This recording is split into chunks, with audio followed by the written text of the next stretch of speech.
श्रीकृष्ण मंदिर अकोला या ठिकाणी संपन्न होत असलेल्या संकल्प आध्यात्मिक ब्रह्मविद्या निरूपणाच्या या नामाचे 10 ठायाच्या 5व्या सत्रामध्ये आतापर्यंत आपण नामे वेद, नामे बोध, नामे अनुसरण, नामे स्मरण, नाम सकळ ही निरोध परिहरी, नाम वाजत वारा धरी या 10 ठायांवर आपण श्रवण आणि चिंतन केलेलं आहे. आजच्या सत्रामध्ये आपण 7वा जो लाभ आहे त्यावर श्रवण चिंतन करणार आहोत. तरी नाम पडते आकाश धरी ते केवी. नाम जे आहे, नामामुळे पडते आकाश, म्हणजे आपण पाहिल्याप्रमाणे या जगामध्ये दृश्य वस्तू ज्या आहेत त्यामध्ये आपल्याला जे दिसतं त्याच्यामध्ये आकाशापेक्षा मोठं असं काही नाही आहे. आणि तेवढं जरी संकट आपल्या समोर आलं, येणार असेल, पडत असेल आपल्या डोक्यावर, तरीही परमेश्वर जे आहेत त्या परमेश्वराच्या नामांचं स्मरण जर का आपण केलं तर निश्चितपणे कितीही मोठं संकट आलं तरी ते टळून जात असतं. आपल्याला वैयक्तिक आयुष्यामध्ये पण असे छोटे मोठे अनुभव येतच असतात की काहीतरी अशी वेळ येते आणि त्यावेळेला नामस्मरण जर का आपण केलं तर त्यातनं सहाय्य होत असतं आपल्याला. एखादं संकट इतकं मोठं असतं की त्याच्यामुळे खूप मोठं नुकसान होऊ शकत असतं, परंतु नामस्मरण केल्यामुळे तो भाल्याचा घाव काट्यावर येतो. आणि नाम पडते आकाश धरी, म्हणजे नामामुळे अशा प्रकारे आपल्याला जे परमेश्वराचं साह्य आहे ते वर्तत असतं. तेची केवी ना पेहरा संगमी रामायसाची लिळेचे न्याय. त्यासाठी लिळेचं प्रमाण देतात. पेहरा संगम या ठिकाणचं उत्तरार्ध 310 क्रमांकाची लीळा येते. रामाई पाठवणी प्रसंगे धर्मार्थी स्वीकारू. मग रामाईचा आश्चर्य झाले, मग रामाईसी म्हटले जी गोसावी, मग आपण्यापासी राहो द्यावे. रामाईचा ज्या होत्या यांनी स्वामींकडे विनंती केली की देवा, मला आपल्याकडे सन्निधानी राहू द्या. बाकीची सगळी मंडळी आहेत, भक्त मंडळी आहेत, मी पण स्वामींच्या सन्निधानी राहीन. स्वामी म्हणतात येत कवणाही असो ने दीजे. कवणाही असो ने दीजे, जे आम्ही कुणालाच ठेवत नाही. असं जर का म्हटलं तर स्वामींच्या सोबत बाकीची भक्त मंडळी आहेत. कवणाही असो ने दीजे म्हणजे आम्ही कुणालाही ठेवत नाही. ज्यांना ठेवायचं आहे, जे सन्निधानी राहतात, त्यांची पडताळणी केल्या जाते. त्यांची तशी ती कणव असली पाहिजे. म्हणजे परमेश्वराच्या सन्निधानी राहण्यासाठी 2 गोष्टी असतात. त्या 2 गोष्टींमुळे ईश्वराच्या सन्निधानी जीव राहू शकतो. एक चांगली गोष्ट आणि एक वाईट गोष्ट.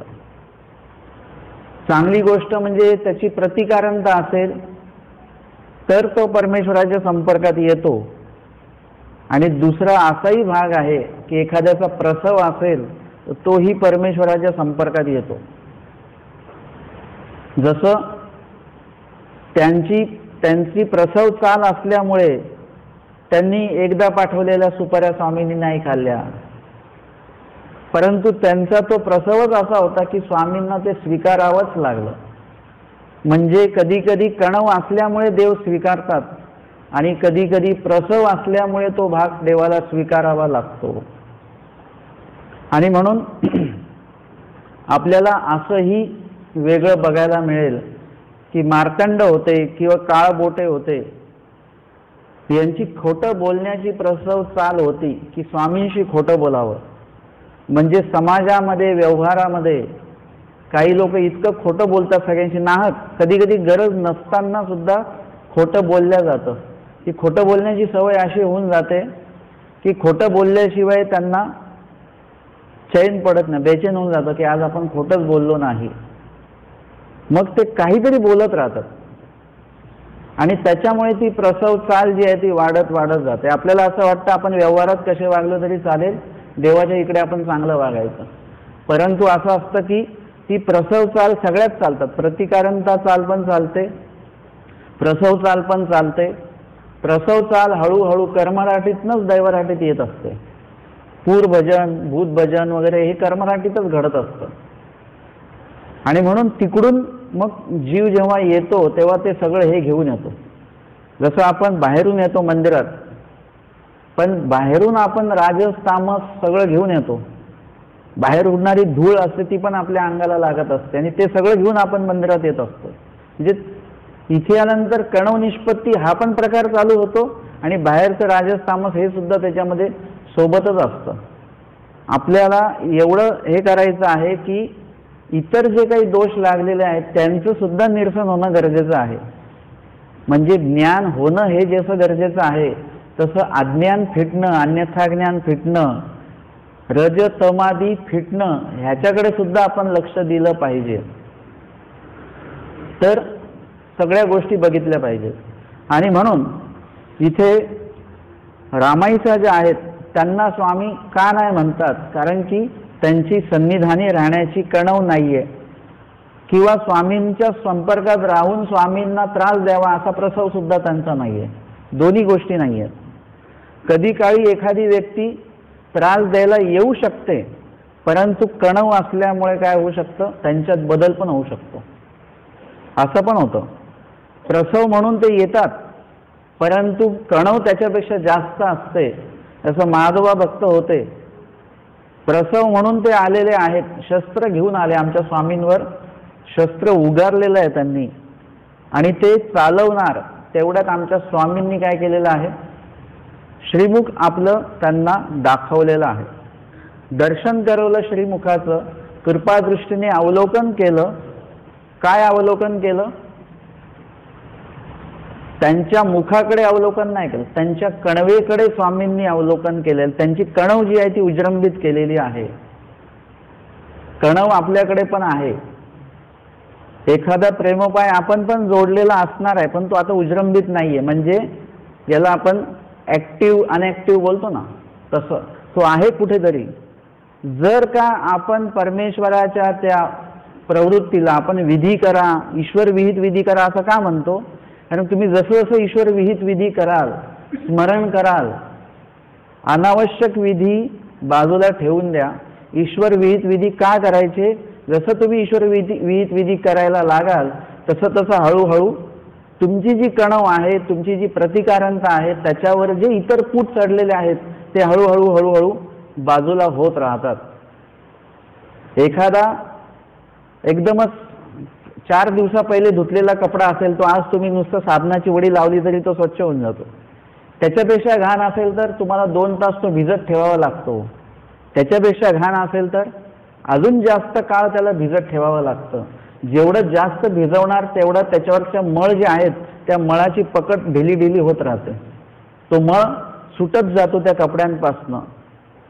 तेच जर का तुम्ही लगेच अति घाण कपडा तुम्ही साबणाची वडी लावून लगेच धुवायला लागलं तर त्याचं पूर्णपणे तो स्वच्छ होत नाही.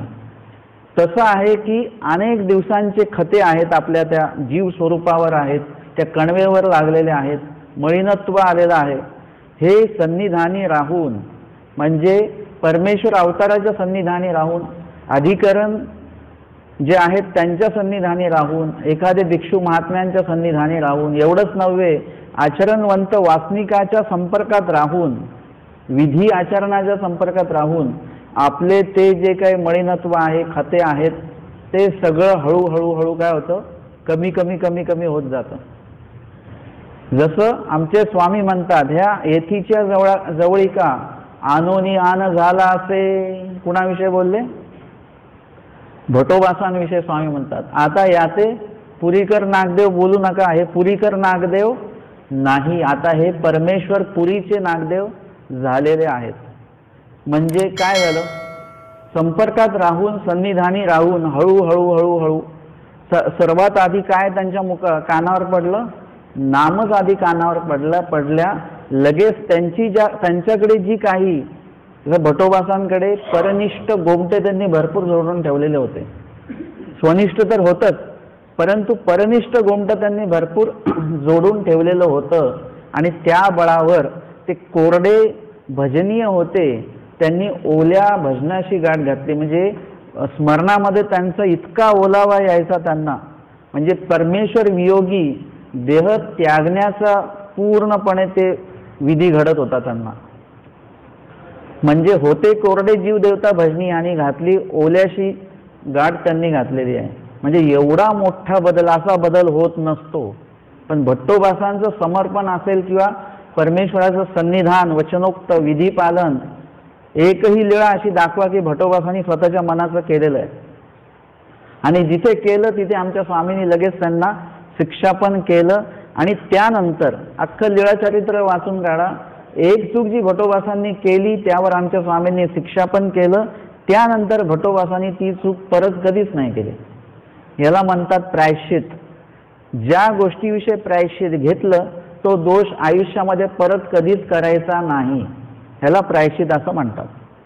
आणि अशा प्रकारे भट्टोबासांचं सन्निधान, भट्टोबासांनी जे सन्निधान प्राप्त करून घेतलं परमेश्वराचं, त्याच्यामुळे स्वतः भट्टोबासांविषयी परमार्गापासून घडवून मडवून योग्य केलं असा उल्लेख भट्टोबासांबद्दल केला जातो. आणि स्वामी स्वतः महादायीसांना ती पोचपावती देतात. आता तुम्ही ओळख होत्या तसे हे भट्टोबास नाही आहेत. ते भट्टोबास वेगळे झाले आमच्या संपर्कात राहून.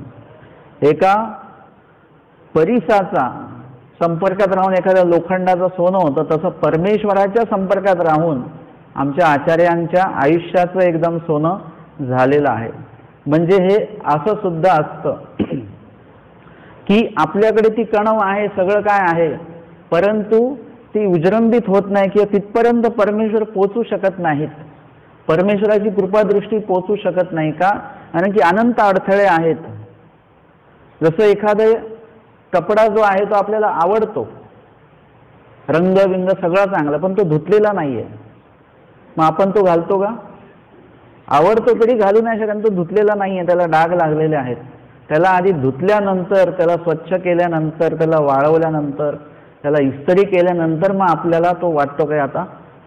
नुसतं धुतल्यानंतर पण नाही झालं, त्याला सुरकुत्या असल्या तरी आपण नाही घालत. म्हणजे स्वच्छ असून सुद्धा घातल्या जात नाही. म्हणजे ती प्रक्रिया पूर्ण होऊ द्यावी लागते. ती प्रक्रिया आचार्यांच्या बाबतीत स्वामींनी पूर्ण केलेली आहे. हीच प्रक्रिया बाईसांच्या बाबतीमध्ये आहे. आता बाईसांचं एका प्रकारे बघितला तर छोटासा प्रसव दिसतो, त्याला प्रसव म्हणता येत नाही, आपण ते प्रसव म्हणू शकत नाही त्याला. परंतु आपण त्या दृष्टीने थोडंसं बघूया की 3 दिवस असं कधी कोणाला असतं का? आपल्याकडे कोणी आपला दुश्मन जरी आला तरी त्याला पाय पुसणं बसायला टाकतात का? इतिहासात अशी कुठली घटना आहे का की जिकडे पाय पुसणं बसायला दिलेलं आहे कोणाला? बरं, एकीकडे बाईसांना स्वामींचा वेदही निर्माण झाला. बोणेबाईंकडनं ऐकल्यानंतर, स्वामींना बघितल्यानंतर वेदल्याही गेल्या, स्वामींना पैठणलाच राहा म्हणून आग्रही करत होत्या आणि बसायला मात्र पाय पुसणं देत होत्या. मला तर खूप दिवस ही लीळा समजतच नव्हते की असं कसं काय, एवढं अव्यवहारी कोण वाटतं. पण आता आमच्या जे पूर्वर्ध लीळा चालू आहेत त्यावेळीला चिंतन, म्हणजे एवढ्या वर्ष मी ती लीळा वाचतोय, पण आता काही दिवसा पहिले मी असं परत त्या लीळेचं चिंतन करत होतो की असं का. मग त्याच्यातनं माझं असं चिंतन झालं की बाईसांनी स्वामींबद्दल भरपूर काय ऐकलं बोणेबाईंकडनं. त्यानंतर बाईसांना प्रश्न पडला, एखादे भिक्षू महात्मे आहेत आणि ते सात्विक आहेत, हे खूप कमी बघायला मिळतं. म्हणजे कर्मराठीचे जे काही आहेत भिक्षुक मंडळी ते थोडं तामस असतात. ऋषी मंडळी बघितली तुम्ही, थोडंसं काय झालं की लगेच श्राप द्यायला मोकळे, म्हणजे तामसपणा तो भाग असतो. तर बाईसांना असं विशेष वाटलं की मी जेवढे काही साधू बघितले कर्मराठीतले म्हणजे तिकडचे, ते सगळे तामस आहेत, हे सात्विक कसे काय? बरं, ह्यांच्या चेहऱ्यावर पण प्रसन्नताच आहे कायमस्वरूपी, कधीच असा चेहरा बदलत नाही स्वामींचा. परमेश्वर आमचे स्वामी जर का जीव असते तर त्यांच्या चेहऱ्यावर बदल झाला असता, परंतु ते परमेश्वर असल्यामुळे कुठेच बदल नाही, तेजतेमध्ये बदल नाही, उठण्या बसण्यात बोलण्यात कशातच बदल नाही आहे. बाईसांना खूप आश्चर्य वाटत होतं. म्हणून बाईसांनी कदाचित, माझं हे चिंतन आहे की स्वामींचा स्वभाव किंवा स्वामींचं वर्तन बदलतं का बघूया, पाय पुसणं बसायला टाकूया. किती सात्विक आहेत ते सात्विकपणाची परीक्षा बाईसांनी घेतली. पाय पुसणं बसायला दिलं आणि स्वतः ओट्यावर बसल्या त्यांना खाली बसवलं आणि स्वामी सुद्धा त्याच्यावर बसले. चेहऱ्यावर कुठलाच बदल नाही स्वामींच्या. प्रसन्नता ती प्रसन्नता तशीच. उलट स्वामी थोडेसे स्मित हसले सुद्धा असतील की काय जीवाची कणप हे असते. जीवाची एकीकडे बाईसांची कणव सुद्धा आहे आणि एकीकडे बाईसांचं हे असं आमच्यासोबत असं वागणं सुद्धा आहे. एकीकडे स्वामी असेही प्रसन्न झाले असतील की आज जरी हे असे आमच्याशी वागतायत पण कितीतरी कणवेचे आहेत, कितीतरी या प्रतिकारणतेच्या आहेत या बाईसा, की पुढे यांचं समर्पण कसं असणार आहे हे आमच्या स्वामींना माहिती आहे. तर स्वामी त्या दृष्टीने प्रसन्न सुद्धा झाले असतील. आणि बाईसांनी बघितलं, अरे हे प्रसन्नच आहे, त्यांच्यात काहीच बदल नाही आहे, द्या शिळा अन्न द्या. मग आता शिळा अन्न दिलं की मग हे बसायचं तर काय बसू शकतो, बसण्याचा काही त्रास नाही, पण आता शिळा अन्न खाण्याचा त्रास असतो. मग तरी यांची काहीतरी चर्या बदलेल. पण स्वामींचं तसं काहीच नाही.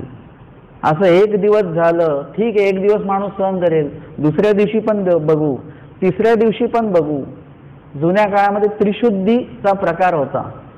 म्हणजे एखादं वाक्य जे आहे ते 3 वेळा बोलावं किंवा 3 वेळाचं उत्तर मागावं. जसं महादेव भक्तांनी मागितलं साच ना साच, असं 3 वेळा ते बोलले. किंवा परमार्गामध्ये सुद्धा 3 दिवस परीक्षा घ्या किंवा 3 वर्ष परीक्षा घ्या, 3 महिने परीक्षा घ्या. पहिल्या याच्यामध्ये माणूस सहन करतो, दुसऱ्या याच्यामध्ये माणूस थोडंसं अजून थोडं हे होतं, त्याचं मनस्थिती बदलते, आणि तिसऱ्या याच्यामध्ये तो काय होतो, लगेच व्यक्त होतो, राग येतो. अरे ठीक आहे, पहिले 2 वेळा आम्ही सहन केलं, तिसऱ्या वेळी पण ते तिसऱ्या वेळी माणूस सहन करत नाही. हृदय पण तिसरा अटॅक सहन करतो का? नाही. तिसऱ्या अटॅकमध्ये माणूस शक्यतो जातोच. म्हणजे स्वामींच्या बाबतीमध्ये बाईसांनी पण 3 दिवस कदाचित त्या परीक्षा घेणार असतील की नसतील असा हा अंदाज आहे, असं एक चिंतन आहे बरं का. असं लिळेमध्ये कुठे काही आलेलं नाहीये. परंतु बाईसा अशा अव्यवहारी का वागतील तर त्याचं कारण हे असावं. आणि मग जेव्हा बाईसांना प्रेमदान झालं तेव्हा त्यांच्या लक्षात आलं की हे जीव नाहीयेत, हे पहिले लक्षात आलं. हे कोण आहेत? परमेश्वर आहेत. मी जीव आहे आणि हे परमेश्वर आहेत, हे लक्षात आलं. बाईसांनी नंतर प्रायश्चित्तादी वगैरे केलं आणि तो दोष परत बाईसांनी परत केला का कधी? बाईसांनी स्वामींना पाय पुसणं बसायला टाकलं कधी परत? साधं आसन सुद्धा नाही टाकलं, चांगलं आसन टाकलं. भोजन सुद्धा स्वामींना बर्वे बर्वे पदार्थ निवडून स्वामींना त्यांनी दिलं. चांगला तांदूळ, त्याचा भात, व्यवस्थितपणे कणिक तिमून जायचे विहरणारा. का? कारण की पीठ जर का भिजवून ते काही वेळाने जर का त्याच्या चपात्या केलं तर पीठ चांगलं भिजतं. म्हणून थोडा वेळ आधी पीठ भिजवून मग महिला वर्ग बाकीचे कार्य करत राहतात किचनमध्ये आणि मग जेवणाच्या टायमाला चपात्या बनवल्या जातात, कारण की तोपर्यंत पीठ चांगलं भिजतं. एवढ्या काळजी बाईचा नंतर शेवटपर्यंत घेत होत्या. ह्याला म्हणतात प्रायश्चित. एकदा ज्या गोष्टीविषयी प्रायश्चित केलं तो दोष परत कधी आचरण करायचा नाही, आणि केला तर ते प्रायश्चित वाया गेलं जमायनं. हे काय आहे की कुठेतरी थोडीशी प्रसवाची पण चाल आहे आणि तिथेच कणवेची सुद्धा चाल आहे.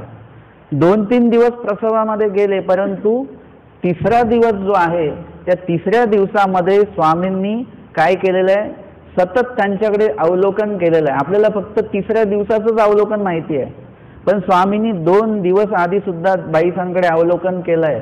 त्यांच्या कणवेला जमा केलेलं आहे. त्यांनी जे काही पूरभजन त्यांना घडलेलं आहे, प्रेमोपाय घडलेला आहे, या सगळ्याचं स्वामींनी काय केलेलं आहे, तिथे जमवाजमव केली. त्यांचे इतर जे काही दोष आहेत ते सर्व दोष बाजूला केलेले आहेत, नासले नाहीत. जे काही आवश्यक होते ते नासले गेलेले आहेत. प्रेम होण्यासाठी म्हणून जे अडथळे होते ते नासले गेले. बाकीचे दोष अजूनही आहेत. ते कसे होणार आहे? बैसल्याची चरितार्थ होय प्रेमदान दिल्यानंतर हळूहळू आत्ता जो वेग आहे त्याच्याही पेक्षा जास्त वेगाने त्यांचे कर्म नासणार आहेत, पुढे अडथळे नासणार आहेत.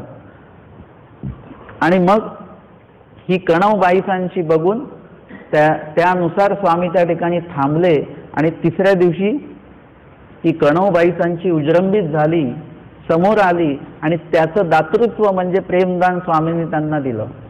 भटोबासांच्या बाबतीतही बोध होईपर्यंत त्यांच्या 6 भेटी झालेल्या आहेत, परंतु बोध झाला नाही. तो 6व्या भेटीमध्ये झालेला आहे, कारण की तोपर्यंत त्यांची कणव आहे त्यांच्याकडे, पण ती उजरंबीत होत नाहीये, पुढे येत नाहीये. म्हणजे त्याच्यावर स्वामींची इच्छा असून सुद्धा त्याच्यावर जे काही अडथळे असतात ते अडथळे तिथपर्यंत परमेश्वराला म्हणजे पोहोचण्याला अडथळा निर्माण होतो, की जरी दिलं तरी ते कसं आहे, तन धैले वावर असल्यामुळे ते देऊन सुद्धा उपयोग नसायचा. म्हणून त्या ठिकाणी स्वामींनाही थांबावं लागलं तेवढ्या भेटींपर्यंत. मग तेवढी ती भेट झाली, त्याच्यात ती योग्यता झाली आणि मग ते दिलं गेलं, बोध झाला भटोबासांना आणि नंतर मग अनुसरण झालेलं आहे. या उलट माईम भट्टांना प्रथम भेटीतच बोध झालेला आहे, असं सुद्धा बघायला आपल्याला मिळतं. आता परमेश्वराची इच्छा असून सुद्धा जीवाची जर काही इच्छा नसेल, जसं सारंग पंडित, दायंबा, दादोस, सारंग पंडित आणि दायंबांना स्वामी तर किती वेळा म्हटले अनुसरा.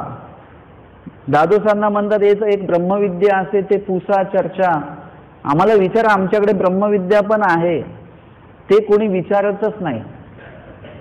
आमच्याकडे पण आम्हाला जे लोक भेटतात ते ते लोक म्हणतात बाबा वास्तुशांतीला मग कुठल्या दिशेला देवपूजा ठेवायची, कुठे तोंड करून बसायचं, मग ते बाहेर किती सारवून काढायचं का, मग ते गंधाचे हात लावायचे का सगळे घरभर.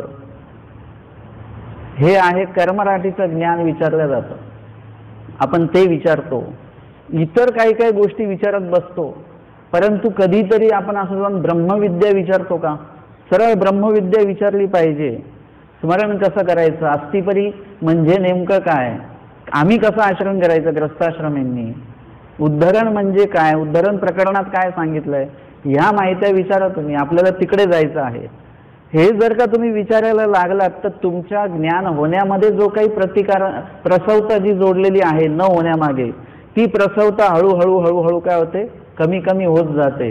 आणि मग तुम्ही म्हणणार की आधी आम्हाला हे वचन कळत नव्हते आणि आत्ता कळायला लागले. 5 वर्ष वचन वाचले नाही समजले, आत्ता कळायला लागले. का कळायला लागले? कारण की 5 वर्ष जी काही मळीनता होती ती निघत निघत निघत गेली आणि आत्ता त्याची ती प्रतिकारणता, ती कणव, ती उजरंबीत झाली. आता देवाला तुम्हाला देता येतं. आधी देवाची इच्छा होती द्यावं, पण आपली घेण्याची तयारी नव्हती. स्वामी म्हणतात अनुसरा, परंतु दायंब म्हणतात नाही, माझं इंद्रिय एकाचा निरोध असे. सारंग पंडित म्हणतात नाही, ते सुद्धा अनुसरण घ्यायला तयार नाहीत. आणि देव तयार आहेत द्यायला, परंतु ते घ्यायला तयार नाहीत. बरं, अनुसरण हे जबरदस्ती दिल्या जात नसतं. असं म्हणत नाही मी त्यांना दीक्षा दिली, दीक्षा दिल्या जात नसते, दीक्षा ही घेतल्या जात असते. अनुसरण हे घेण्याचा विषय आहे, देण्याचा विषय नाही की बाबा घ्या थोडंसं अनुसरण घ्या तुम्ही, असं नाही आहे. हे देण्याचा विषय नाही. अनुसरणाचा फक्त तुम्ही विधी सांगू शकता, परंतु अनुसरण कोणाला देऊ शकत नाही. अनुसरण ही घेण्याची प्रक्रिया आहे. आणि म्हणून परमेश्वराच्या सन्निधानी आपला विषय सुरू आहे की 2 प्रकारचे लोक येतात. एक कणवेमुळे जीव येतात आणि एक प्रसवामुळे सुद्धा जीव येतात. त्या ठिकाणी बघितलं तर मार्कंड आणि काळबोटे हे प्रसवाचे जीव होते, त्याच्यामुळे ते संपर्कात आले. आणि त्यावर आपण दुसरा विषय बघितला की महादेव भक्तांचं कुठेतरी प्रसव पण छोटासा आहे तो. अर्थात तो प्रसव म्हणताच येत नाही, कारण की स्वाभाविकता आहे ती गोष्ट बघितल्यानंतर. आणि त्यांनी जी कार्य केलं ते स्वाभाविक आहे कुठेतरी असं, परंतु त्यांची कणव जी आहे त्यांना प्रेमदान द्यावं अशा प्रकारचं जे त्यांचा जो प्रतिकारणता आहे ती स्वामींनी तेवढ्या वेळामध्ये काय केलेली, त्यांची ती खते, त्यांची मळीनत्व सगळं नासून ती समोर आणून ठेवलेली आहे. फक्त ती वेळ यायचं बाकी होतं आणि ती वेळ आली. स्वामींनी कृपादृष्टीने अवलोकन केलं आणि त्यांना ते प्रेमदान जे आहे ते त्यांना देऊन टाकलेलं आहे.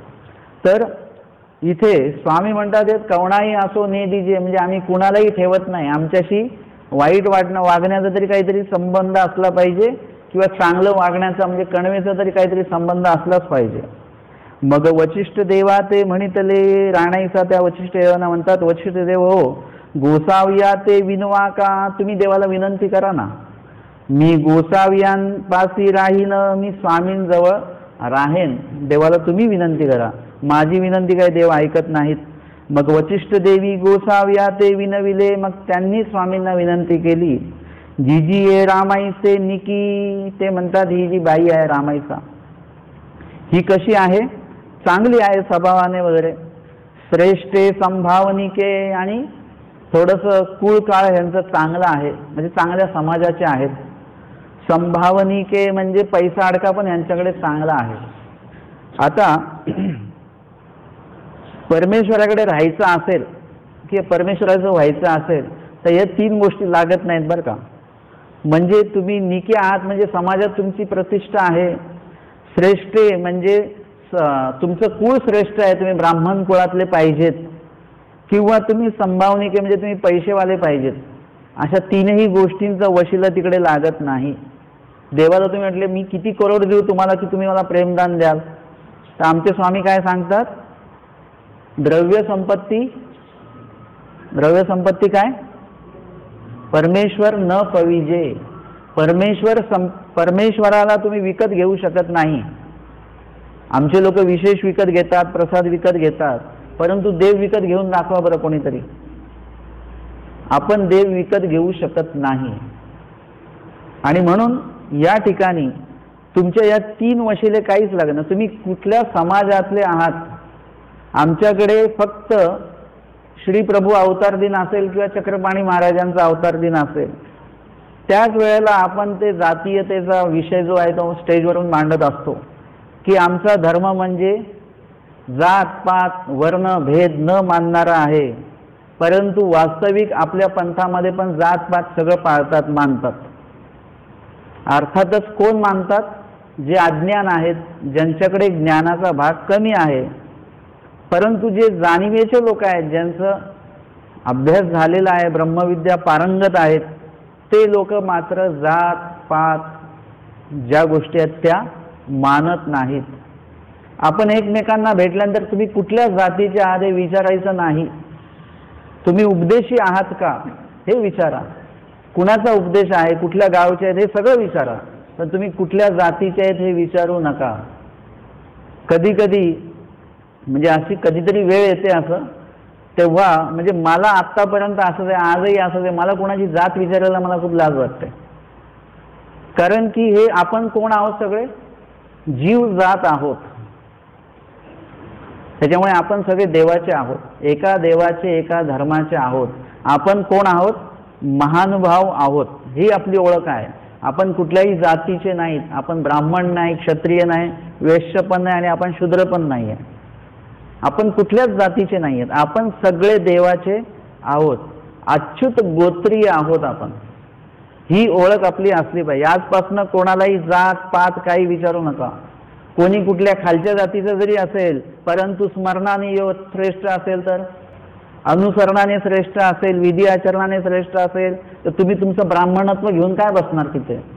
ते लोक ते जाणार तिकडे, विधी आचरण करून पुढे निघून जातील, मोक्षाला तुमच्या आधी निघून जाणार ते. आणि आपण म्हणून आम्ही श्रेष्ठ जातीतले आहात, चालत नाही इथे. ते तुमच्याकडे किती पैसा आहे, एखादा गरीब व्यक्ती क्रिया करून पुढे निघून जाईल. गरीबाची क्रिया कधी कधी उपयोगी लागते. गरीब श्रीमंत पंचावतार करेल, लाख रुपये खर्च करेल, आणि मग आमची पंगत आहे, आमची पंगत आहे म्हणून सगळ्यांना सांगत सुटणार. आमच्या पंक्तीला 500 लोक पाहिजेत. गरीबाच्या पंक्तीला 5च लोक असतात, आणि पदार्थ सुद्धा 5 नसतात त्यांच्या ताटामध्ये. चटणी भाकरी असते, काहीतरी असतं. आणि गरीब माणूस पूर्ण दुःखाने क्रिया करतो की त्यांची क्रिया कितीतरी मोठी आहे.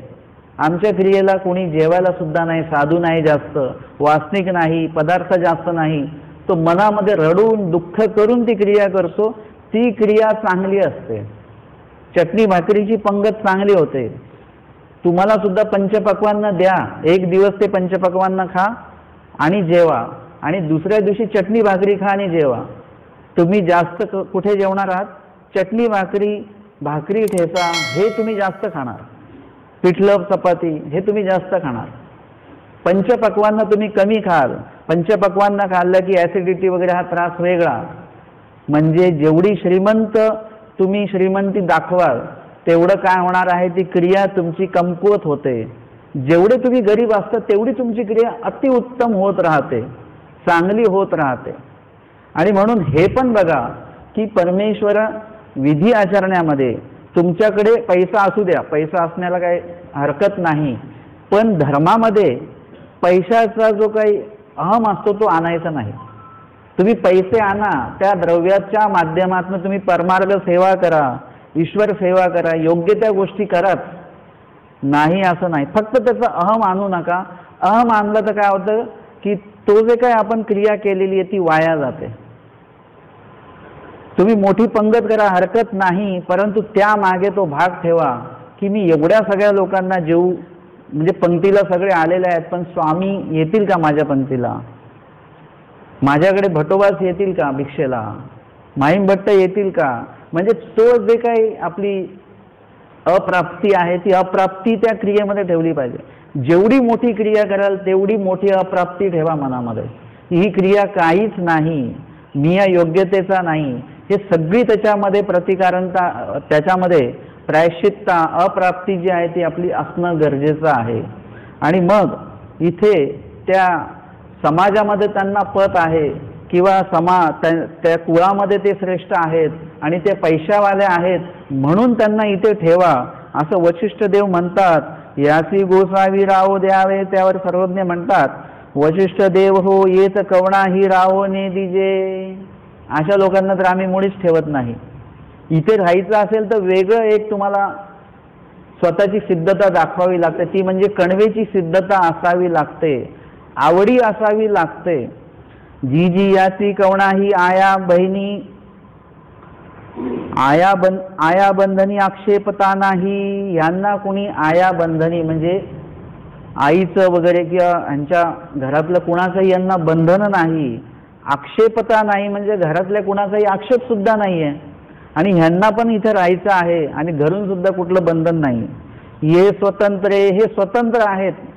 त्यावर स्वामी म्हणतात तैसे काही वशिष्ठ देव हो, धर्माची आ साडा रायाची राणी कान ये वरी पडते आकाश धरी जेल, परी धर्माची चाड नाही. स्वामी म्हणतात तुम्ही आम्हाला बंधनाचं काही सांगू नका.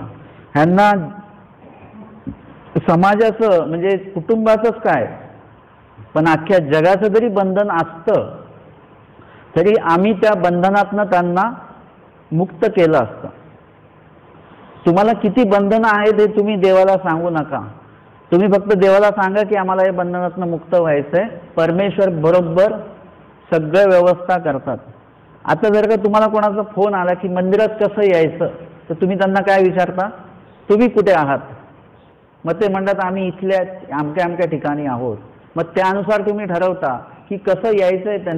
तुम्ही त्यांच्या येण्याची व्यवस्था लावून देता की तिथून रिक्षा पकडा, ते इथे जवळच असतील तर त्यांना सांगता इथून मग चालत या, चालत जवळ आहे. आपण कुठे आहोत ते त्याच्यावर त्यांना प्रवास कसा करायचा ते आपण त्यांना सांगतो.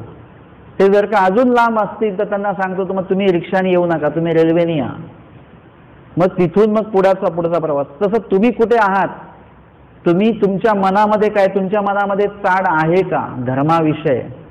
सर्वात म्हणजे आवड ठेवा कुठल्याही गोष्टीची. पाठ होत नसेल तर पाठ करण्याची आवड ठेवा, स्मरण होत नसेल तरी स्मरण करण्याची आवड ठेवा, परमेश्वराच्या प्रत्येक विधीची आवड ठेवा. परमेश्वर काय करतात इथे सांगितलं देवानी प्रत्यक्ष वचन, धर्माची चाडा रायाची राणी कान ये वरी पडते आकाश धरी जेल. म्हणजे आदंडीची गोष्ट सांगितली त्याच्यामध्ये स्वामींनी की ती जी राणी होती ती आदंडीनाथाची भक्ती करत होती आणि तो राजा क्षेपणिक होता. तर ते राजाला जसं कळालं तर त्यांनी मग हे केलं की आजपासून तुम्ही त्या आदंडीनाथाच्या भक्ती करण्याला जायचं नाही. ते म्हणतात आम्ही त्यांना गुरु केलेलं आहे, ते गुरु केलेलं असेल तरी सोडून द्यायचं, जायचं नाही. आणि राजाने दुसऱ्या दिवशी सगळे पहारेकरी सैनिक असे उभे केले शस्त्र घेऊन.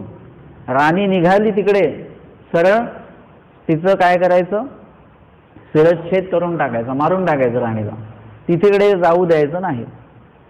आता मग ते दासी करवी आदंडीनाथाला तिने कळवलं त्या राणीने की असं असं आहे. तेव्हा तो आदंडीनाथ त्या राणीला निरोप पाठव की तुम्हाला यायचं असेल तर तुम्ही येऊ शकता. हे सैनिक वगैरे त्याचं काय हरकत नाही, तुम्हाला जर का यायचं असेल तर तुम्ही येऊ शकता. मग राणीने परत सगळी तयारी केली पूजनाची आणि ती निघाली. आणि जागोजागी ते सैनिक भेटले शस्त्र घेऊन आणि राणीला त्यांनी काहीही केलं नाही. राणी निघून गेली, त्यांचं पूजन भजन करून ती परत आली आपल्या राजमहालामध्ये. राजा परत त्याचं कार्य आटपून आला आणि राणीला तो टोचून बोलतो की काय मग आज नव्हते गेले तुम्ही तुमच्या गुरुकडे? तेवढे हे काय जाऊन आले, आत्ताच आले मी. आणि कसं काय जाऊन आली? त्यामुळे हो. त्यामुळे आम्ही तर सगळीकडे सैनिक ठेवलेले आहेत वगैरे काय? त्यामुळे हो मी जाऊन आले. विचारा तुम्ही अमक्या ठिकाणी अमक्याला ठेवले, तमक्या ठिकाणी तमका सैनिक आहे. आणि मग तो सैनिकांना जेव्हा विचारतो तेव्हा ते म्हणे की आमची बुद्धीच झाली नाही की तिच्यावर शस्त्र चालवावं. आणि ज्यांनी शस्त्र उचललं ते म्हणे आमचा हातच खाली आला नाही. मग राजाला त्यांचं जो चमत्कार आहे तो स्वामींनी इथे सांगितलेलं आहे की धर्माची या चाडा रायाची राणी का नाही, म्हणजे त्या गुरुच्या आवडीस्तव ती जर का जात होती तर त्या गुरुने म्हणजे आदंडीनाथ हा आगमिक होता. त्या आगमिकाने काय केलं, त्या राणीला वाचवलेलं आहे, तिला मरू दिलं नाही. तसं जर का धर्माची या चाडा जर का कुणी बंधनयुक्त जरी जीव येत असेल तर परमेश्वर त्याची व्यवस्था करून देतात. भटोबा जे होते, पत्नी आहे, एक लहान मुलगा आहे, आई आहे, हे सगळे आहे, त्यांनाही बंधन आहे की नाही? ते सगळं सोडून आलेच. आपणच 56 पर्यंत वाट बघतो. आपला 56 कोणीतरी आकडा सांगून ठेवलेला आहे. मग आपण काय करतो, 53 पण नाही, 51 पण नाही, 50 पण नाही, एकदम 55 झाले की 55च्या आधी थोडंसं आपण एकदम काठावर आपण काय करतो, अनुसरण घेण्याचा विचार करतो. 56 हा आकडा आणू नका त्याच्यामध्ये. मला अनुसरण घ्यायचं आहे लवकरात लवकर, हा विचार करा.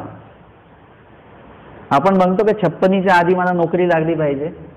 नोकरी लवकरात लवकर लागली पाहिजे आपल्याला. 56ला म्हणजे 58ला तर रिटायर होतो आपण. म्हणून लवकरात लवकर अनुसरण झालं हे बघा तुम्ही. देवाला तुम्हाला 30व्या वर्षी अनुसरून द्यायचं आहे आणि तुम्ही 56चा आकडा देवाला सांगितलं की आम्हाला आमचं बजेट 56 आहे, 56 पर्यंत घ्यायचं आहे आणि देव तुम्हाला इथे 30-40 मध्येच अनुसरण द्यायला बसलेले आहेत. तर त्याची चाड ठेवा तुम्ही की आम्हाला लवकरात लवकर अनुसरण घ्यायचं आहे. आमच्या भटोबासांची सगळे जे काही कर्तव्य होती ती स्वामींनी तिकडे पार केलेली आहेत. म्हणजे स्वामींनी ते व्यवस्थापन केलेलं आहे. नंतर भटोबासांना पण पाठवलं. माहीम भट्ट जे आहे ते तर घरी सांगून सुद्धा नाही आले. आपल्या तरी दीक्षेच्या पत्रिका छापल्या जातात पण माहीम भट्टांचं काहीच नाही. कशासाठी गेले आणि तिकडच्या तिकडूनच घरच्यांना साधं कळवलं सुद्धा नाही. भट्टोबासांनी तरी सांगितलं होतं तुम्ही पुढे जा, माझी काय वाट बघू नका. ह्यांनी तर ते सुद्धा नाही. आणि निळभट्ट भांडारेकर तर आंघोळ सुद्धा नाही. इथे कर्मराटीमध्ये आम्हाला लोक विचारतात का बाबा ते सकाळी आंघोळ करूनच स्मरण करायचं? काही नाही, येत तैसे काही नाही. देह शुद्ध करून करायचं काय? मन शुद्ध करण्याचा विधी आहे. स्मरण हा अंतकरण शुद्ध करण्याचा विधी आहे. आंघोळीने अंतकरण शुद्ध होत नाही. निळभट्ट भांडारेकर हे तसेच निघाले. ते काही देवाला म्हटले नाही माझी आंघोळ होईपर्यंत थांबा मग मी येतो तुमच्यासोबत. तसेच निघालेले आहेत. त्यांच्या संबंधित जे कर्तव्य होते ते परमेश्वराने तिकडे त्यांना परत जावं लागलं नाही. परमेश्वराने तिकडे सगळे निस्तरलेले आहेत. म्हणून धर्माची या चाडा जर का तुम्ही बाहेर पडत असाल तर तुम्हाला साह्य हे निश्चित होणार म्हणजे होणार. आपण कितीही दोषवंत असलो तरीही परमेश्वर साह्य करतात. ही एक विशेषता आहे. का साह्य करतात? कारण की आपणही कुठेतरी कणवा जोडून ठेवलेले आहेत. त्या कणवेचा उपयोग परमेश्वर घेतात. तर धर्माची चाड नाही मुख्य काय आहे? रामायसाच्या सन्निधानी न राहू देत आहेत स्वामी, त्यांना राहू देत नाही. याचं कारण काय आहे की स्वामी तर धर्माची चाड असतं तर आम्ही काही केलं असतं त्यांच्यासाठी, परंतु धर्माची चाड नाही.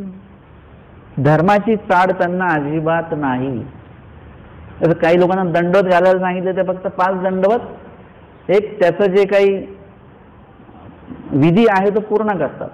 वांचून तर दंडच घालण्यामध्ये ना भाव आहे, ना विधी आहे, ना चाड आहे, ना दुःख आहे, ना प्रायश्चित आहे, काहीच नाही आहे.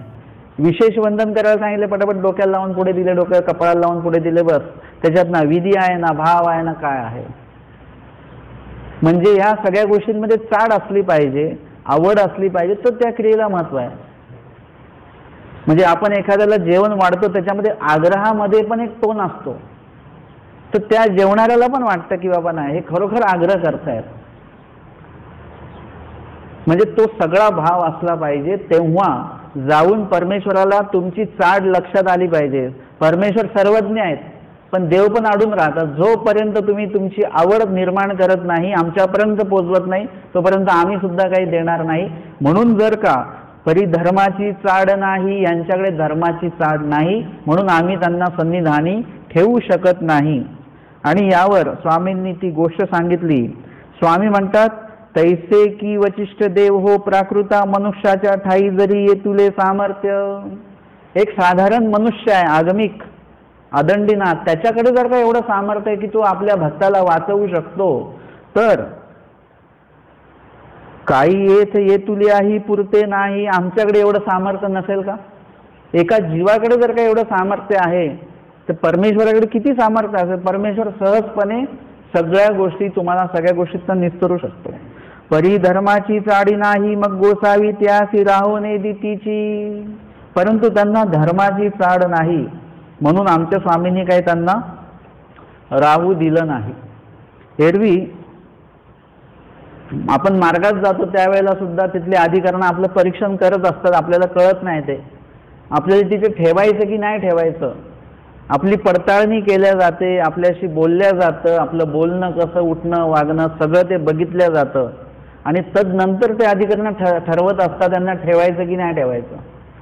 कारण की काय आहे की जर का आपण यथार्थ वागणारे नसू, तर आपल्यामुळे तिथे यथार्थ वागणाऱ्यांवर आपला प्रभाव होऊ शकतो. आणि तिथे आपण धर्मवार्ता करणारे नसू, तर धर्मवार्ता करणाऱ्यांना आपल्यामुळे अन्यवार्ता करायची सवय लागू शकते. हे सगळी काळजी घेतल्या जाते. जसं कोरोना काळात तुम्ही काळजी घेत होते की आपल्याकडे येणारा माणूस सर्दीवाला नाही पाहिजे, तापवाला नाही पाहिजे, बरोबर आहे की नाही. एखादा माणूस खोकला तरी सुद्धा काय व्हायचं, लगेच आपण त्याला संशयाने बघायचो, लांब व्हायचो त्याच्यापासनं. हा जसा संसर्गजन्य आजार आहे, तसा बाकीचे जे काही दोष जे आहेत ते दोष सगळे संसर्गजन्य आहेत. असा दोषवंत व्यक्ती जर का आपल्याकडे राहिला तर संपूर्ण गुरुकुळ दोषवंत होऊ शकतं पुढे मागे. किंवा त्यांची चाड नसल्यामुळे ते इथे राहून सुद्धा विधी विधान करणार नाहीत. आपण मार्गात राहिलो पण चाडच नाहीये पोथीची. पोथीची चाड नसेल तर पोथीला जाणार नाही, देवपूजेला जाणार नाही, आरतीला जाणार नाही, सेवादास्य करायला जाणार नाही. मार्गात राहायचं, फक्त जेवायचं झोपायचं, जेवायचं झोपायचं असं चालेल का आपल्याला? नाही चालणार. काही लोक म्हणतात की बाबा मग घरी पण तर आम्ही हे काम करतच होतो, मग इथे येऊन पण कामच करायचं आहे, मग घरी राहिलेलं काय वाईट, असं होतं. पण घरी जे करता तुम्ही ते काम करता, त्याच्याने तुम्हाला काय लागतं? पाप पुण्य कर्म लागतात. तुम्ही जे मार्गात करता त्याला सेवा म्हणतात, त्याला काम नाही म्हणत, आणि त्याच्याने कणव लागते. हा फरक आहे त्याच्यामध्ये. मग म्हणजे जे ग्रहस्थ लोक अनुसरणार आहेत पुढे मागे, त्यांनी या गोष्टीकडे पण लक्ष दिलं पाहिजे की आपली सर्वात बाबतीमध्ये चाड असली पाहिजे. नुसतं अनुसरण नाही घ्यायचं, अनुसरण घ्यायचा विचार नाही ठेवायचा नुसता. तिथे परमार्गामध्ये जे काही अन्न मिळेल, पात्री पडिले भोजन की जे मिळेल ते घ्या, हे सुद्धा एक प्रकारची भिक्षा आहे. आता आम्ही जेव्हा मार्गात होतो तर आम्हाला असं वाटायचं भिक्षेला जावं, परंतु मग मामाजी काय करायचे, आम्हाला लवकर असं भिक्षेला पाठवत नाही, आता नाही जायचं. का? कारण की आता आम्ही शिकतोय ती प्रक्रिया, मग आता भिक्षेला नाही जायचं. आधी काय करा, मार्गामध्ये जे पाळं घेतात तेच भिक्षा म्हणून घेऊन बघा. मग आमच्या लक्षात आलं की अरे पात्री पडिले भोजन ही सुरुवात इथून करायची आम्हाला, भिक्षेला नंतर जायचं आहे. परंतु आम्ही पाळं घ्यायला गेलो की मग ज्वारीची भाकरी पाहिजे, बाजरीची नको. किंवा भाजी घेताना पण रसा द्या, कडधान्य असेल तर घट्ट नको पाहिजे, थोडी तरी द्या, तिखट नको पाहिजे, फिक्की पाहिजे. हे सगळं आम्ही तिकडे जाऊन अक्षरशः असं बोलायचो. पण मामाजींनी जेव्हा सांगितलं की पाळं घेतानाच भिक्षा म्हणून घ्या, म्हणजे कसं, जेवढं जे चमचे भाजी मिळणार आहे सगळ्यांना तेवढीच चमचे भाजी घ्या. तो जसं वाढेल, घट्ट वाढेल, पातळ वाढेल, जसं वाढेल तसं घ्या.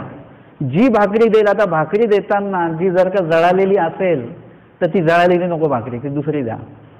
हे जे काय आम्ही आमची त्याच्यामध्ये हे करायचो, आमची मतं टाकायचो. मग त्यानंतर मामाजींनी सांगितल्यानंतर लक्षात आलं की नाही, भिक्षेला तर नंतर जायचं, आत्ता इथे भिक्षेची रिहर्सल आत्ता इथे करायची आम्हाला, की जी भाजी वाढणार ती घ्यायची. अरे ही भाजी आहे का असं म्हणून म्हणायचंच नाही. जे वाढलं ते घ्यायचं, जेवढी भाकरी दिली तेवढी घ्यायची, जेवढं दिलं तेवढं खायचं, टाकायचं नाही. आणि कुठल्याही प्रकारे जेवणाला नाव ठेवायचं नाही. ही प्रक्रिया आधी आपल्याला घरी घडली पाहिजे.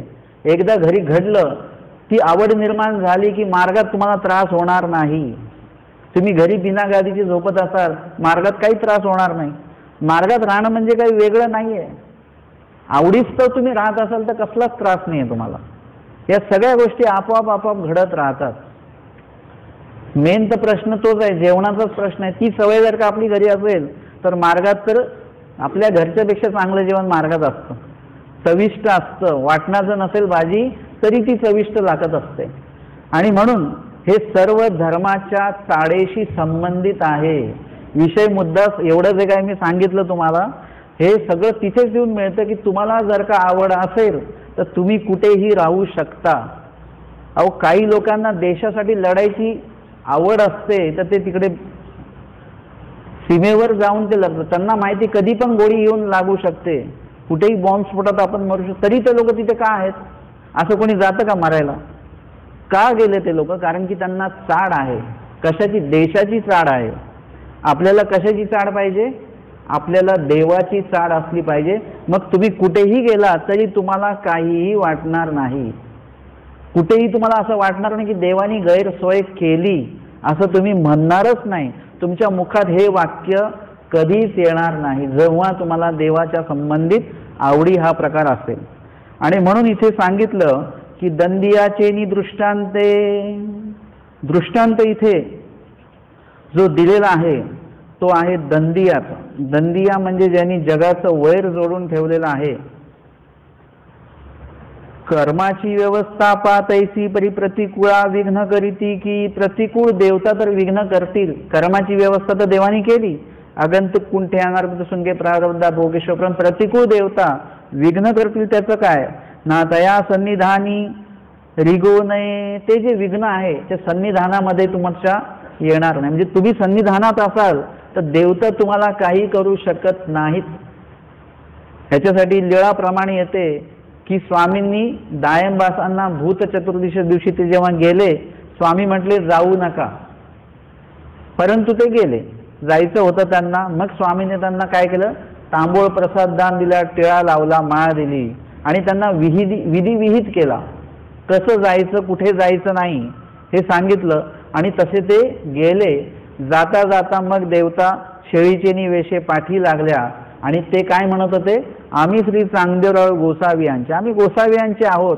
म्हणजे आमच्या स्वामींचं नाम घेत घेत ते गेलेले आहेत. नंतर जेव्हा भेट झाली तेव्हा स्वामींना ते सांगतात, तेव्हा स्वामी म्हणतात येथोनी पाठविले म्हणून, किंवा आमच्या सांगितलेल्या विधीमध्ये तुम्ही होतात म्हणून देवते तुम्हाला विघ्न करू शकली नाही. आली ती विघ्न करायला पण विघ्न झालं नाही. आणि का ते तरी घेती, दुसरे जर का कोणी असतं तर त्याचा बळी त्या देवतेने घेतला असता. पण ह्यांचा का नाही घेतला गेला? कारण की तिये सन्निधानी रिगो नाहीये. सन्निधानामध्ये जर का तुम्ही असाल तर तुम्हाला देवतेंचं विघ्न होणार नाही, हे पक्क लक्षात ठेवा. जैसा दंडियाचा कवणी एकू जगाचा दंडिया असे, जगाशी त्यांनी वैर जोडून ठेवलेला आहे. काही लोक असं काही बोलतात त्याच्यामुळे अनेक लोक दुखावल्या जातात, खूप लोक दुखावल्या जातात. त्याच्यामुळे काय होतं की सगळ्यांशी त्याचं वैर जोडलं जातं. तया ते मारिती म्हणून भेने त्रसला, त्याला कोणी मारून टाकेल त्या वैरत्वामुळे, म्हणून तो घाबरला, त्रसला. समर्था बळीयाची पाठी रे गे, त्या गावातल्या समर्थ व्यक्तीच्या आधाराला तो गेला. आता एवढं वैरत्व झालंय की कोणीही मला मारून टाकेल म्हणून तो सदरता त्या बळीयासी म्हणजे बलवान व्यक्तीच्या संपर्कामध्ये तो जातो, त्याच्यासोबत राहतो. मग तयाची वास कवणाही पाहू नाहीये, मग त्याच्याकडे कोणी वाकड्या दृष्टीने पाहू शकत नाही. बाकीचे लोक म्हणतात नको, आता तो त्यांच्या अधीन असतो, उलट त्याला काय झालं तर ह्याची लोक आपल्याला मारतील म्हणून बाकीचे लोक त्याला वाईट दृष्टीने बघत नाहीत. ते तया ते राखत असती, तो ज्या बळीयाच्या संपर्कामध्ये गेलेला आहे बलवान व्यक्तीच्या, त्याचे लोक त्याचं रक्षण करत असतात सतत. तो म्हणिया धाडी तेवळी आपले अंगरखे सरीसे दे, मग तो जेव्हा ह्याला कुठल्या कामाला पाठवतो की जा इथून हे आमकी आमकी वस्तू घेऊन ये, तेव्हा स्वरीचे आपले अंगरखे दे, आपले अंगरक्षक याच्या सोबत देतो की याला कोणी काही करू नये म्हणून. ना तोची होणी जरी बाहेरी निघे, जर का तो एकटाच म्हटलं की आज थोडंसं फिरून येऊया स्वतःच्या मनानेच आणि त्या बळीयाचं आज्ञा पालनातला विधी नाही येतो, ह्यालाच जायचंय कुठेतरी आपल्या मनाने, तर मग काय होतं, परशुरामबासांच्या मताप्रमाणे तरी सुरीवरी घेती म्हणजे सुरीने त्याला भोसकून काढतात ते लोक. कोण? जे त्याला मारण्यावर जे लोक टपलेले आहेत की बघतात हा कधी एकटा भेटला तर ह्याचा संपवून टाकायचं, मग ते सुरीने त्याला भोसकून टाकतात. रामेश्वर बासांच्या मताप्रमाणे अलंगवरी घेती म्हणजे टोकदार ज्या भाला आहे त्या भाल्याने सुरा फक्त पोटातच जायचं, भाला आरपार निघेल म्हणजे जगण्याची शक्यताच नाही. अजून काय करतात, पोट फाडून दगड भरीती, एवढा राग आहे मनामध्ये लोकांच्या त्याच्याविषयी की त्याचं पोट फाडून त्याच्यामध्ये दगड भरतात, एवढा राग त्याच्याविषयी आहे. तैसे हा जीव अशेषा देवता चक्राचा दंडिया असे, या दृष्टांताचा सिद्धांत सांगतात. अशेषा देवता चक्राचा आपण दंडी आहोत, म्हणजे प्रत्येक देवतेचं कर्मरूपी जे कर्ज आहे ते आपण घेऊन ठेवलंय. काल सांगितल्याप्रमाणे ज्या देवतेच्या हाताला भेटू ती देवता आपल्याला कर्म भोगवणार, नरकफळी टाकेल, इकडे टाकेल तिकडे टाकेल. ऐसा त्रसला परमेश्वरा शरण रिगे, असा जो जीव आहे ज्याला त्याचं ज्ञान झालं आणि कर्माचं ज्ञान झाल्यानंतर त्याच्या लक्षात येतं की आपल्याला नुसते कर्म भोगणे आहे, आपण काय केलं पाहिजे, देवाला शरण गेलं पाहिजे, मग तो परमेश्वराला शरण जातो. मग तयाची वास कवणाही पाहो नाहीये, मग देवता त्याच्याकडे वक्र दृष्टीने बघू शकत नाही, त्याला विघ्न करू शकत नाहीत. कधी विघ्न करू शकत नाही, जेव्हा तो विधी पालनाच्या सन्निधानात असेल तोपर्यंत. तो विधी पालनाच्या जर का बाहेर गेला तर मग त्याला विघ्न देवता करेल. दास्य म्हणून बाहेरी निघे, जर का भिक्षेला बाहेर पडतो, दास्य सेवा दास्य करण्यासाठी म्हणून तो बाहेर पडतो, तेव्हा वचनतेची अंगरखे, वचन पालन आहे ना त्यावेळेला, ते वचन पालनच तुम्हाला काय करतं, रक्षक ठरतं. इथे कुठलंही प्रकारचं पारायणाचं नाव दिलेलं नाही की तुम्ही आमकं कवच वाचल्याने ते तुम्हाला कवच रूपी होईल, असं नाही. इथे काय सांगितलं, वचन तेची अंगरखे आहे, तुम्ही वचन पालन करता, हेच तुमचं रक्षण आहे. जसं ते मी कोणाला बघितलं झोपताना, त्यांनी असं काहीतरी म्हटलं आणि त्या बिछाण्याच्यावर बसून त्यांनी म्हटलं आणि बिछाण्याच्या अवतीभोवती सगळं बोट फिरवलं त्यांनी, असं एक रिंगण तयार केलं. असं मी म्हटलं हे काय केलं, म्हणे मी ते दाही म्हटली आणि मग ते कवच तयार झालं ते. आता म्हटलं मग, म्हणे मग आता आपल्याला कसलाही बाधा होणार नाही. म्हटलं आता रात्री तुम्ही उठून वॉशरूमला गेला तर त्या रिंगणाच्या बाहेर जाल तुम्ही, मग काय करणार. ते म्हणे तुम्ही काही पण तुमचं असतं संशोधन. अहो म्हटलं संशोधन काय, माझा प्रश्न आहे तो, इथे रिंगण झालं तुम्ही झोपेत काही होणार नाही, परंतु बाहेर गेलात चुकून वगैरे तुमचा लोळत वगैरे बाहेर गेलात किंवा तुम्ही वॉशरूमला गेलात, मग काय करणार. हे सुद्धा एक प्रकारचं अन्यथा ज्ञान आहे.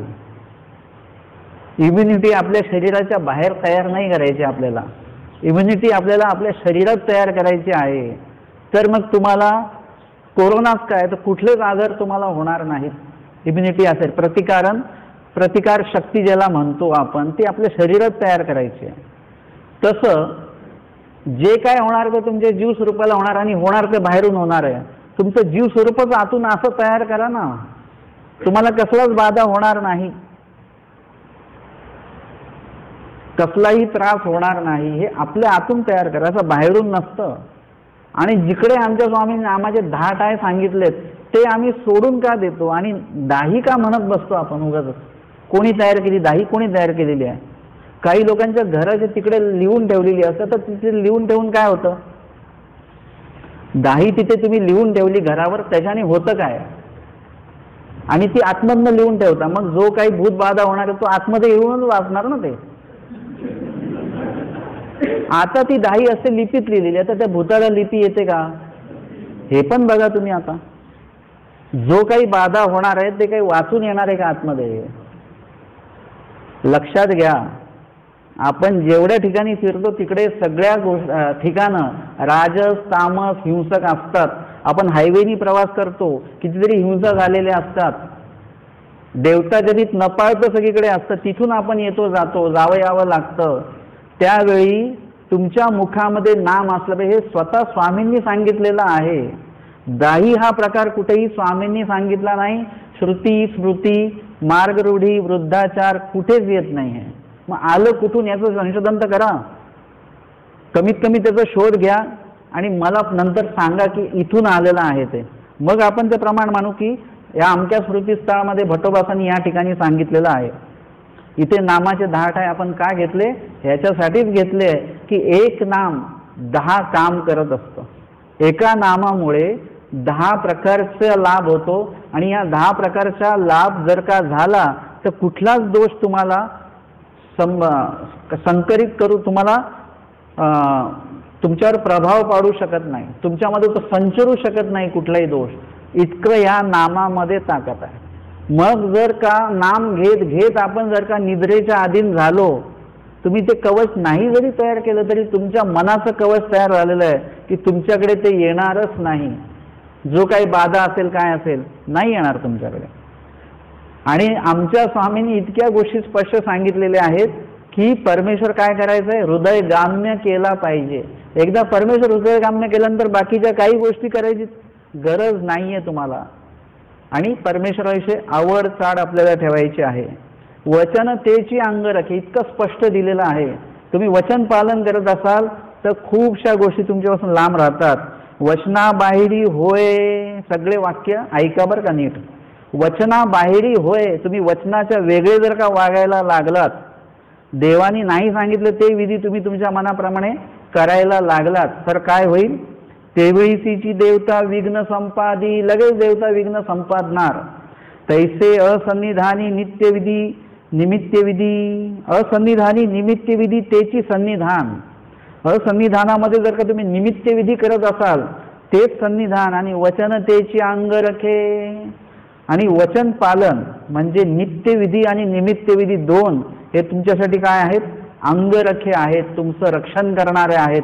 या दोन गोष्टी तुम्ही जर का करत असाल, नित्यविधी आणि निमित्तविधी, तर तुम्हाला कधीही कुठल्याही दोषांचं संक्रमण तुमच्यामध्ये होणार नाही. आलं लक्षात? स्वतःच्या मनाचे विधी नका तयार करू. जो तुम्हाला विधी सांगितला एवढंच काय, मी जर का तुम्हाला एखादा विधी सांगितला तर मला सुद्धा विचारा हा विधी देवाने कुठे सांगितलाय, मला पण विचारा.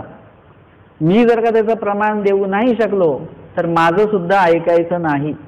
माझं पण तेव्हाच ऐकायचं जेव्हा मी तुम्हाला वचनाचं, लीळेचं, श्रुतीचं, स्मृतीचं, मार्गरूढीचं, वृद्धाचाराचं प्रमाण देईल तेव्हाच, नाही तर माझं सुद्धा नाही ऐकायचं.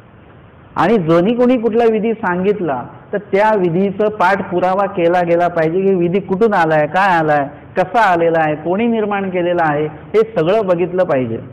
विधी कोणी जरी सांगितला तरी त्याचा विचार करा, त्याचं प्रमाण घ्या. आणि प्रमाणबद्ध जर का असेल तर नक्कीच तो विधी त्यांनी सांगितलेला आपल्याला करायला काही हरकत नाही. परंतु दृष्टांतात आम्हाला सांगितलं की नित्यविधी आणि निमित्तविधी जे आहे तेच आमच्यासाठी सन्निधान आहे आणि तेच आमच्यासाठी अंगरखे आहे. तुम्ही जेव्हा एकांतामध्ये आहात आणि तुमच्यावर संकट आलं तर तुम्हाला फक्त नाम त्या ठिकाणी वाचवेल. वचन पालन जे विधी आहे तो तुम्हाला वाचवेल. नित्यविधीमध्ये असाल तर ते तुम्हाला वाचवेल, निमित्तविधीमध्ये आहात तर तुम्हाला वाचवेल. सर्व मिळून काय आहे? स्मरण करा हे पण वचन आहे, नित्यविधी करा हे पण वचन आहे, निमित्तविधी करा हे पण वचन आहे. म्हणजे एकूण काय आलं सारांश की वचन पालन हेच आपल्यासाठी अंगरखे आहेत. वचन पालन करत राहा, देवाने सांगितलेलं ऐकत राहा. माझ्यासारख्या जीवाने जर का आपल्या मनाने काय सांगितलं असेल तो विधी करण्याचं तुम्हाला काही एक कारण नाही, त्याच्यात तुमचा नाहक वेळ वाया चाललेला आहे. आपल्याला वेळ आपला उपयोगी लावायचा आहे. ईश्वराच्या वचनाच्या आचरणाच्या माध्यमातनं आजच्या सत्रामध्ये आपण या ठिकाणी हे जे 5वं सत्र आपण या ठिकाणी घेतलेलं आहे आणि त्यामध्ये आपण तरी नाम पडते आकाश धरी या लाभावर श्रवणाने चिंतन केलेलं आहे. दंडवत हो.